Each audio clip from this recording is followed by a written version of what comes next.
King goes a4, and we're going to go ahead and continue down with our king, give a better position for our king. And the c5 square is actually the outpost for our king for a while. He is going to kind of hang out there, and our minor pieces, the bishop and knight, are going to be doing most of the work for the short while. So we're going to go ahead and see where the king goes. The king is going to try to make a fast track to the h1 square. And we are going to do what we did before, and that's activate our knight and try to take away some squares. And we're going to go to b4, and it's done for two reasons. With the knight here, we're taking away two light squares, which is the c2 and the d4. Now the dark squares, as you're going to see in just a moment, are going to be taken away from the bishop when we bring the bishop and activate him. The king can't come to the c4 square because of the king. He can't come to this d4 square, and so he's eventually going to have to make his way on dark squares. And so our next move is going to be to activate the bishop and make sure that he does not do this. But at the time being, we've blocked off the light squares, so he cannot get past these. And for just a little while, we're going to actually leave our knight there so that he can't do this. We're going to see where black goes. And black comes down to b2. And black now wants to try to move along these dark squares. So his next move wants to be c2. So we're actually going to stop c2. A lot of people get the mistake and try to come down to e5 and check the king. But again, we're not trying to check the king. We're trying to checkmate the king. So we're going to come here to f4 and block off these two dark squares. And the knight, as we talked about, blocks off these light squares. And so black is not able to retreat to the h1 square. So black in this situation is probably going to try to make a move back to the a1 square since we have this blocked off. Well, it looks like he's first going to move to the h1 square. So we're actually going to kind of just improve our position with our bishop. Our knight is nicely placed.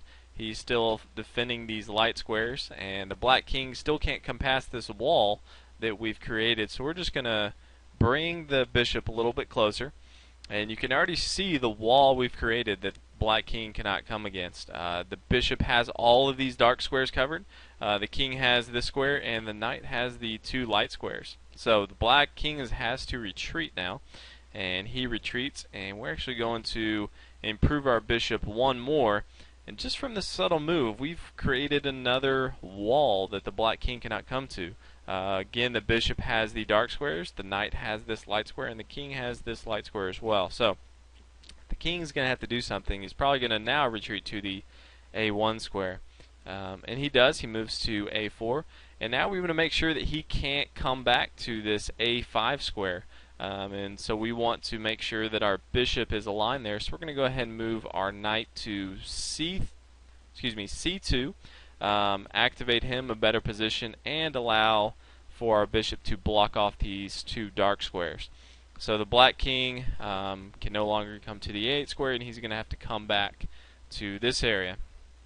And he's going to come attack our knight, so we know for sure we have to move our knight. We want to make sure that we put him in the best position. And black obviously would like to either take the knight or take this position from the knight and go along these light squares. So we want to move the knight where he is out of the way of harm, and at the same time blocking this light square. So we're going to actually move our knight to d4, taking away this light square.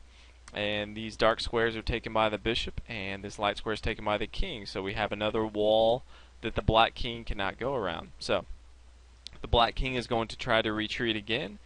And now we are going to get the king involved. And we're actually just going to get our king and push the black king, all the way down the line. As you've seen, we already have a line on this c-file. The black king cannot come past this c-file because of our minor pieces. And so we're just going ahead and get our king involved. So king to b6, and black starts to retreat, and we move our king into position. You can see the wall we've created of moves that he cannot make. And the black king is going to come down. Our king's going to continue his track down to the a1 square, and we have a wall created of moves that the black king cannot make.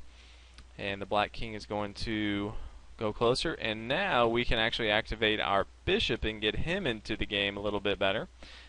Close the king in, so we're going to go ahead and move our bishop to c1. Now the black king can move to a1 or b1, it doesn't matter, our next move will be the same, and that's just going to be bishop to a3, and the bishop is blocking off these two dark squares, and the knight is blocking off this c2 square, so the black king cannot come to this h1 square, he's going to have to retreat. And it doesn't matter which one he goes to, we're going to go ahead and bring our if he comes to a2, we can move our knight first, but if he comes to a1, we can move our king first, so just keep that in mind.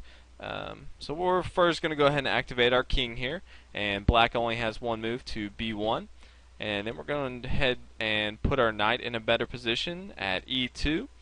Again, the black king can't come to c1 because of the bishop and the knight now, so his only move is a1, and now we can finish off the king. We can check him with b2 check, and after he moves we can move our knight and swoop in for the checkmate. So hope this helped. I hope conceptually you have a better feel for how to checkmate with the bishop and knight. It's a very fun endgame once you understand it. If you want some practice on my website, thechesswebsite.com, you can go, and under Endgames you can practice under king and knight. But definitely going to be having a lot more videos, so please subscribe. Hope everyone enjoyed. Leave comments or questions for me, and hope y'all enjoy. Thanks.